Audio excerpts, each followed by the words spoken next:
నేను రామోజీరావు గారిని ఎందుకు ప్రశ్నిస్తున్నానంటే మీరు చాలామంది అనుకుంటారు, అయ్యో రామోజీరావు గారు చాలా పెద్దోడు, రామోజీరావు గారు లవ్ ఫుట్ ఏంటి, రామోజీరావు గారు రాజకీయ బ్రోకర్ ఏంటి, వాడేంటి, ఆ సన్నాసి అంటాడేంటి పోస్తాని అంటారు కదా. అతను నా మంచి క్లోజ్ ఫ్రెండ్. డీటెయిల్గా చెప్తాను మీకు. ఉన్నప్పుడు ఇవి సాక్ష్యం కావాలి కదా, సాక్ష్యం లేదు. అప్పుడు ఏం చేయాలి? ఇప్పుడు ఈ ట్యాబులన్నీ తీసేసేయాలన్నమాట, లేదా స్కూళ్ళు మొత్తం మూసేసేయాలి. ఆ పిల్లలు పాడైపోతున్నారు కాబట్టి స్కూళ్ళు మానేయాలి, అంతే కదా. ఒరే రామోజీరావు సన్నాసి, అసెంబ్లీలో ఒక ఎమ్మెల్యే కూర్చొని స్పీకర్ గారు మాట్లాడుతుంటే సెల్ ఫోన్ పెట్టుకుని పూర్వ వీడియో చూస్తున్నాడు. అది మీ జర్నలిస్టులు అందరికీ తెలుసు.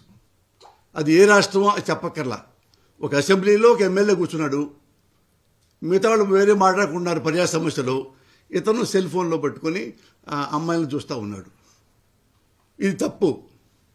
ఇప్పుడు ఏం చేయాలి? దాన్ని అతను సెల్ ఫోన్ మొత్తం క్యాన్సిల్ చేయాలా?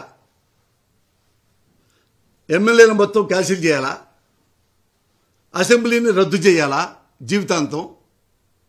సన్నాసి ఆన్సర్ చెప్పరా?